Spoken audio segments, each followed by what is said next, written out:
নমস্কার। তো আমরা আজকে করব পার্শে মাছের জাল। তো পার্শে মাছ জাল করার জন্য পার্শে মাছটা কেটে ধুয়ে নেব। আপনারাও এরকম করে ধুয়ে নেবেন মাছটাকে।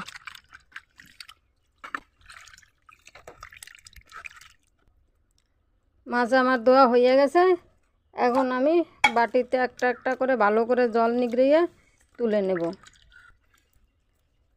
তো মাছ তোলা আমার হয়ে গেছে, চলুন রান্নার দিকে আগাই। তো পার্শে মাছে আমি একটু হলুদ দিয়ে দেব, একটু নুন দিয়ে দেব, মাছটাকে মেখে নেব হলুদ দিয়ে নুন দিয়ে। কড়াইতে তেল দিয়ে দেই, কড়াইতে তেল দিয়ে দিলাম, গরম হয়ে গেছে। এবার একে একে আমি মাছটা দিয়ে দেবো। তো মাছটা আমার হয়ে গেছে। তো পার্শে মাছের জাল করার জন্য আমি মশলা যেটা নিয়েছি, সাদা জিরা, কাঁচা লঙ্কা, রসুন, আদা, শুকনো লঙ্কা। এবার মশলাটাকে আমি বেটে নেব শিলে।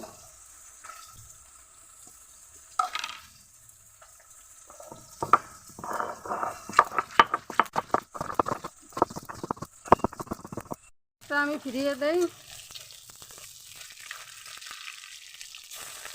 খুব সুন্দর হয়ে গেছে। এপাশ ওপাশ করে ভেজে নিলাম।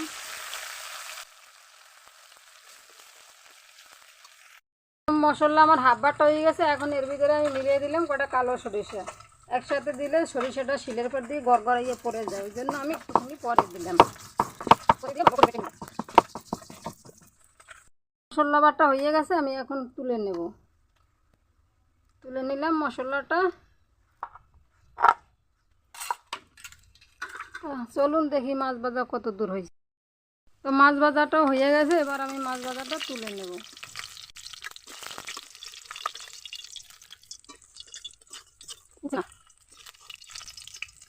তুলে নিলাম মাছ ভাজা। এই কড়াইতে আর একটু তেলের মধ্যে তেল দিয়ে দেবো একটুখানি। দিয়ে দেবো দুটো তেজপাতা, দিয়ে দেবো সাদা জিরা দিয়ে আমি এটাকে একটু নেড়ে ছেড়ে ভালো করে ভেজে নেব। জিরা পাতা ভাজা হয়ে গেছে। এর ভিতরে আমি বাটা মশলাটা দিয়ে দেবো।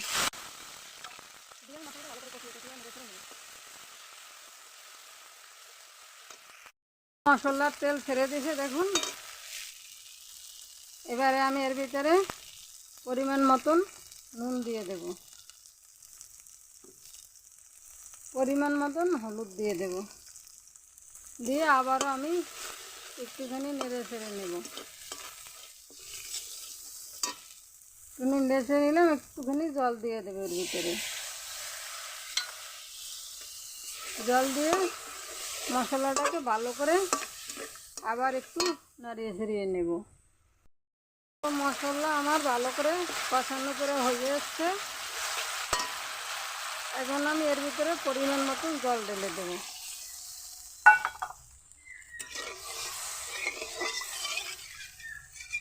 একটুখানি জলটা ফুটবে। এবার আমি মাছটা দিয়ে দিলাম, জলটা ফুটে উঠছে।